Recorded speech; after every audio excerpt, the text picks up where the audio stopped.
Projekt buxheti 2026 sa para do t'ju shpërndahen pensionistëve, 135 milion euro do të shkojnë për rimpulsimin e ilaçeve. Qeveria ka miratuar këtë të martë projekt ligjin e ri për vitin e ardhshëm, i cili është programuar në vlerën totale prej 886.8 miliard lekësh. Brenda këtij plani financiar, një peshë të veçantë dhe të madhe zë mbështetja për pensionistët dhe sektorin e shëndetësisë.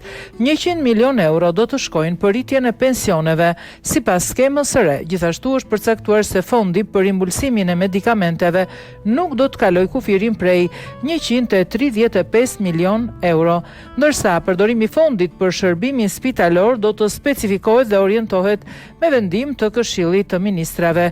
Kujtojmë se kryeministri Edi Rama deklaroi se nga janari viti 2026 pensionet do të rriten muaj pas muaj përveç indeksimit vjetor. Pensioni urban në vitet të plota pune do të rritet 1.800 lek, pensioni urban i pjesshëm do të rritet 800 lek, pensioni rural do të rritet 1.000 lek, pensioni familjar do të rritet 700 lek, pensioni i invaliditetit do të rritet 600 lek, tha Rama.